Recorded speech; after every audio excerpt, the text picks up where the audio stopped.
All right, fellas, let's get into some wrestling. Kieran will go first. Okay. Hmm. Favorite Brock Lesnar moment. This is easy for me. It's his return in 2012 because one, I didn't really know who Brock Lesnar was because I was like 10. Um, and when he came out, I was like, "Holy crap! This guy is freaking huge. He's about to destroy Cena." And guess what he did? He destroyed Cena. Um, and I still love that moment. It's still awesome that he came back. Looking back at it, and then he went on this run after that and really just revitalized his career. So that's my favorite moment from Brock. But BRF. Oh man, Don't say I favorite did, Brock. don't say I didn't surprise you because you got mad as me the other 2 weeks ago when I brought up Undertaker. Bro, that's my because least. because That's my least favorite moment. because because you know which wrestlers to pick, because you know they have so many moments and it's hard to single out one, and Brock Lesnar is another one. So kudos to you for coming up with these really good topics. Um, Minds think alike but as undisputed world champion. exactly, great minds think alike. You hit that nail right on the head though. But if I have to pick one, my all-time favorite Brock Lesnar moment was I'm trying to remember which year it was. I think it was summer. I believe it was SummerSlam 20. Yep, it was SummerSlam 2014, where he just absolutely treated John Cena like a rag doll. Oh I my mean, that was like one of the that was like very rarely, and people talked about it too. Very rarely do you see a world heavyweight championship match, all intents and purposes, be a squash match. That's exactly what that was, and the story about it, that was John Cena's idea. The yeah. story behind that match is that was Cena's idea. Cena was like, Yeah, "Yeah, he talked about it. Brock Lesnar, after beating the Undertaker, we don't need to 50-50 this, man. Let that man beat my ass." and and that's exactly what happened. And just like I'm talking about, I can't. He suplexed that man what, like 23, 24 times in that match. Like what he, I mean, I've never, and I mean, for what they were doing with Brock Lesnar, that was the perfect way to solidify him as like, okay, this is the new final boss of the WWE. He's going to be the final boss up until WrestleMania 31 when Roman Reigns wins the Rumble, and we're going to try to make this work. Just for me, it's SummerSlam 2014, just because I'm a Cena guy. I'm a Cena fan, but I'm a fan of Brock and his style because I just the way he dominates people, and as athletic as he is, but to be as big as he is, I mean the dude. I think that match he was wrestling at like 286, 287. So you got to think about just the sheer mass of an individual he is, but still being able to move the way he can, being able to operate the way he can, and one thing some people don't like, I kind of don't like this about Brock, but I kind of understand from his perspective. And it's like one of the stories about Brock is if he likes you and he wants to work with you, he will sell the living daylights out of that match for you. See AJ Styles Survivor Series match. If you think I'm joking, he sold like hell for AJ Styles in that match because he always wanted to work with AJ. But for me, it's SummerSlam 2014, my all-time favorite Brock Lesnar moment, because that's one of the few squash matches I've seen in my life I could probably watch on repeat. Just how great of a performance that was on him to be able to just make you believe like, yeah, no one's gonna stand it. Yeah, he's got this belt until WrestleMania. He's gonna make it to WrestleMania because nobody's gonna beat him. And they needed to establish him after beating the Undertaker, ending the streak. They needed something, and him having them absolutely beat the daylights out of John Cena was the absolute right move.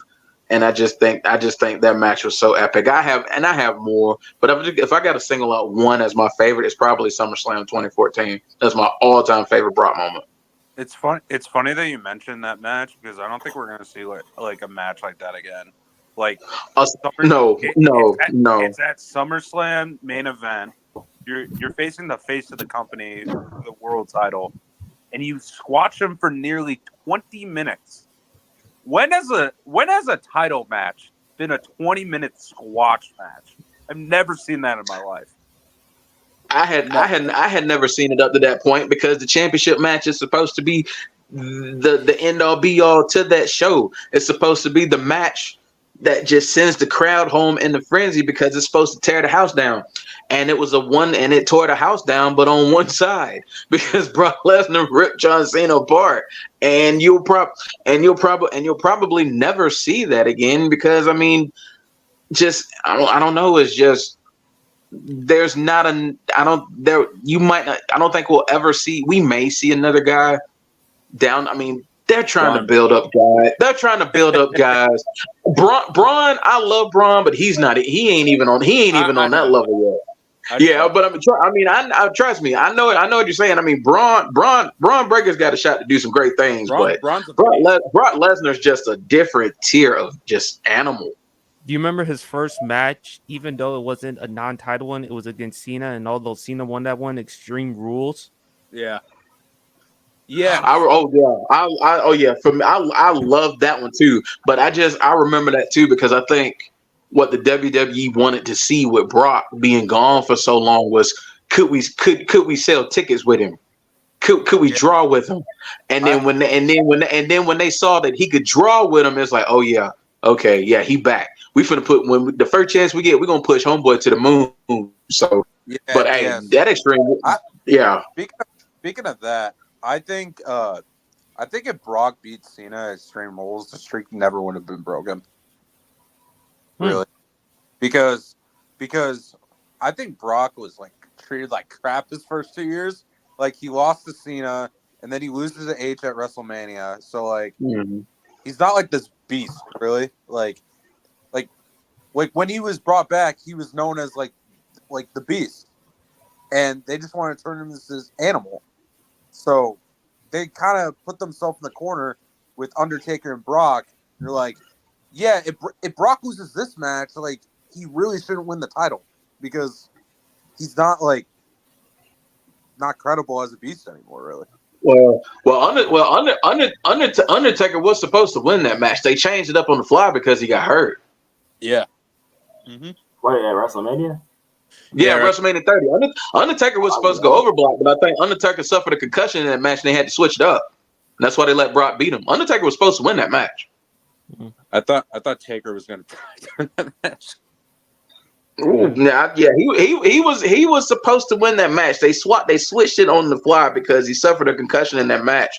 So they switched the ending up on the fly. Undertaker was supposed to go over him, but yeah, I feel like I don't think Brock Lesnar should have been the one to do it, but that's a whole nother conversation. So I don't think it's the worst pick in the world, though. No, he wasn't. No, he wasn't the worst. He wasn't the worst pick to do it. And at the end of the day, it paid off because you got cinema out of him over the next year in terms of who he beat and how he beat him.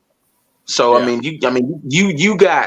You got some really good performances out of Brock over that year leading up into WrestleMania 31 and then beyond that, because the Brock Lesnar Undertaker rivalry, to be as one-sided as that rivalry is one of the most underrated rivalries in the history of the sport. Mm-hmm. Mm-hmm. Kenny. Well, Undertaker, I think this was like, I forgot which pay-per-view this was, but Undertaker returned and he like hit Brock in the you know what. Oh yeah. That match after Seth Rollins? Yes. Battleground 2015, I think. And yes. The next episode, Brock and Undertaker was just going at it, bro. Like that, Brock wanted to beat the crap out of the Undertaker. It was, oh my god. To me, that was the funniest. That was like one of the most entertaining things I've seen Brock do for sure. That's one. To me, that's my all-time favorite Brock Lesnar moment. But number two, I would have to say was when he suplexed Big Show off the Oh yeah. off the ring top in the Yes, ring, bro. sir. Yes, To me, sir. that's a classic Brock moment. It's like, man, when we talk about Brock, that's like something you have to bring up. It's that Big Show situation where he literally lifted him off the off the turnbuckle and the ring just collapsed. Bro, it's so But funny. yeah, so I would say the Undertaker brawl and the Big Show one for sure. It's so funny about the Big Show versus Brock because like Taz is there and the commentary is just like Michael Cole's so funny. He's like, "Holy shit, what the hell just happened?" It's so funny, but yeah. champ. Y'all can hear me? Yo, we can hear you. We can hear you. We can hear you. No, it's all good. Favorite Brock Lesnar moment, man. This is one for the ages. There's not just one moment. There's a year in particular that I love seeing from Brock Lesnar, and that was his rookie year. Yeah. Oh yeah. Arguably one of the greatest rookie years you're ever going to see from a superstar. I mean, he was running through guys. I mean, beat some of the most overest guys in the history. Started off by beating the Hardys, arguably one of the most greatest tag teams in history. Arguably, I still take the Road Warriors, but arguably one of the most greatest tag team in here. Started with that. Then you go on between that time. You beat Mark Henry, world's strongest man. You beat Rikishi, arguably one of the biggest, stars during that time. Everybody remember the steak face. Then you go over on Hulk Hogan on national television, not on a pay-per-view. You go over on Hulk Hogan, doing his comeback story on national television. Then to top that all off, then you go and become the youngest at the time. I do stress at the time. You become the youngest world heavyweight champion in WWE history by going over on the biggest superstar during the Attitude Era next to Stone Cold Steve Austin. You go over on him. And one can arguably say the minute that Brock Lesnar beat The Rock, that is when the Attitude Era ended. Then that is when the Ruthless Aggression Era reared its head. That day when he beat The Rock at SummerSlam, that was what solidified the Attitude Era being over at that point in time. Then, to top that all off, you beat The Rock. You beat Hulk Hogan. You beat the greatest tag team arguably of all time. You beat Mark Henry. You beat Rikishi. Then you go into Hell in a Cell. You stole my idea. The Undertaker. You go into One Hell of the in a more Cell. underrated Hell in a Cell matches of all time. That match was amazing. I mean, hey, The Rock be talking about the final boss. Back then, everybody knew the punishment for getting wrong with Teddy Long. Tonight, you will go one-on-one with The Undertaker. You think you about to have a smooth night if you want to. When you went to SmackDown and you crossed Teddy Long, everybody knew your punishment was The Undertaker. So the thing is, and then even though he lost, even though during Survivor Series he lost, to have him being, because remember he did all that as a heel. One of the greatest rookie years of all time as a heel. Then you switch it up at Survivor Series, him being turned on by Paul Heyman. Then you going into the next year and him topping that rookie year off against Kurt Angle at WrestleMania. Forgot the Rumble. One of the greatest WrestleMania matches of all time. I mean, Kurt Angle versus Brock Lesnar, the amateur wrestling background. That match was perfect. I mean, Brock Lesnar, nearly nearly injured himself with the shooting star press, Yeah. I mean, that was one of the greatest rookie years of all time, man. And that it was a multitude because you as a person who loves to cheer the babyface, I was a child, still back then in 2002. You still cheer for the babyface. It's like there's no way he's gonna beat Mark Henry. Damn, he beat Mark Henry. World's strongest man. They call him, that's not just a moniker. It's a fact. Yeah. So he was waiting for him to lose. Yeah, he was Olympian. So, yeah. I swear, Jim, you stealing my notes, man. Like you stole all my thunder. Damn, are you Bill Belichick? Are you Spygating? No. Hey, like I say, man, great minds think alike, man. And I was still a child during that Yeah. time, man. 2002 was a very, very interesting year, man. That was the year after 9/11. Yeah. Year after 9/11. And, you know, Ooh, I That's got. crazy. I'm gonna say. I want to say I was something one years real quick old. before. Yeah, I was one. Oh, I was one. So. That's crazy. no, that he had brought. You had brought up Hulk Hogan. That image, the one of the images that always stand out to me was when he beat Hulk Hogan and he busted him open and he took he, his blood and he just wrapped it. I'm like, this is a yeah. freaking savage, dude. I'm like, my god.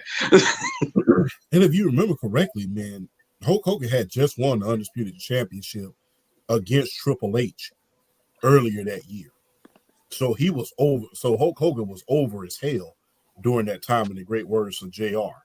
So for him to go on that run like that and then top that off by beating the Undertaker in Hell in a Cell, I mean, usually when you go to Hell in a Cell, you know you face the Undertaker. You're there, in the great words of Tommy Hearns when he was on the episode of Martin. When you go to Hell in a Cell against the Undertaker, you go there to get your tail kicked. Yeah. Don't believe that? Ask Shawn Michaels and Mick Foley. So, and Edge, by the way. But He also won King of the Ring. You can't forget about that. He beat yeah, Yeah, he he RVD. beat won that rookie beat year. RVD. One of the, I mean, beat RVD. I mean, that was one of the greatest rookie years. You're not going to get a rookie year better than that. I I mean, I mean, don't think you can I top that agree. ever. I You think know, I think it really rivals Kurt Angle if you like count from like June 2002 when he joined to like June 2003. It's up there. Like it's definitely up there. It rivals Oh, Kurt Angle in my opinion. we got another guest on the show. Brandon, Oh, Mm-mm. that's Brand. oh, Yo, nice. yo, how what's you up? What's doing, up? Brandon? Doing good, doing good. Glad to We be just back. discussing our favorite Brock Lesnar moment. Feel free to chime in. When he lost to Um, let's see. Favorite bro, I gotta think about it. It's the picture, bro. I got another small favorite moment from Brock. It's not like a big moment, but Oh yeah, Brock Roman, WrestleMania. no. With no, with no, SummerSlam. Yeah, that's a good match. That's a really good match. Yeah. Yeah, when Brock Lesnar put up had a tractor. Yeah, I was thinking about that one.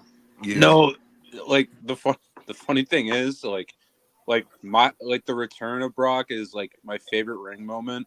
But one of my favorite small moments of Brock when he's on a freaking tractor, he just tosses the mic to Roman. He catches it with one hand, like, and also Disco Brock with like the Money in the Bank briefcase when he's doing Oh the my moonwalk. god, that was That funny. is one of the funniest moments I've ever seen. And Kofi and Seth are just like, "What the hell are we watching?" Mhm. All right. Time for me to give my opinion. Favorite Brock Lesnar moment. Unfortunately, Champ stole all my thunder, but as he always says, great minds think alike. Fair enough. I'm listening. 2004, No Way Out. Brock Lesnar versus the late great Eddie Guerrero. God rest his soul. That was a hell of a match. The promos prior to that, Brock and Eddie. Because how would a guy like Eddie, 5'8", 5'9", 200-ish, going up against a beast like Brock Lesnar, 6'3", 6'4", practically 300 pounds. And that was the night in which Eddie Guerrero won the WWE Championship. So anytime when I watch that match, it gives me the chills because Eddie Guerrero, one of my favorite wrestlers. The the match I would love to see. Unfortunately, we didn't see it. And Champ, you know this when I'm talking about him versus Stone Cold. The only reason why that didn't happen was because Stone Cold had a problem with the creative at the time. It was supposed to be Brock Lesnar versus Stone Cold, Monday Night Raw, something regarding King of the Ring, and that Brock Lesnar was supposed to win that one. That was a match I would love to see between Lesnar and Stone Cold, even though Jim Ross mentioned there was no build-up, there was no story, really wasn't much. But another great Lesnar moment, I will say,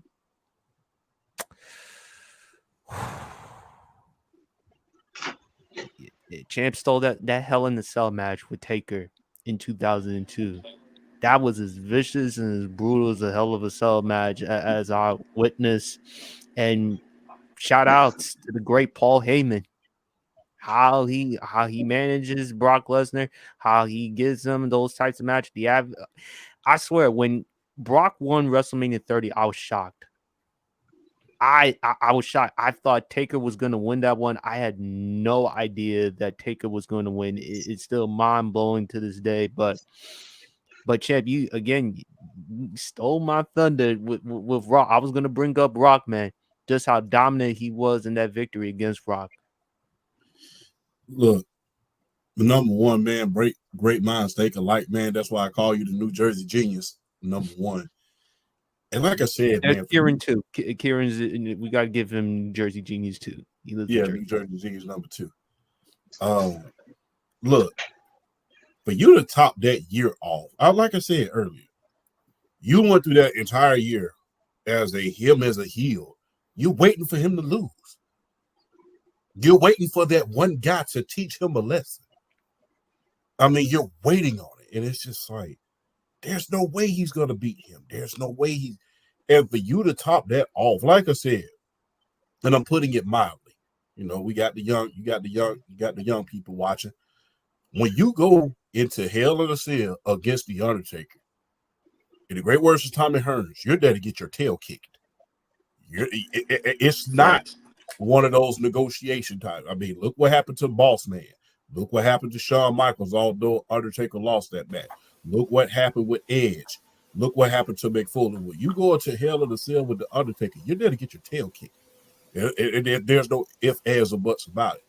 But for you to go over in dominating fashion, kicking out of the last ride at the end of it, I mean, that did.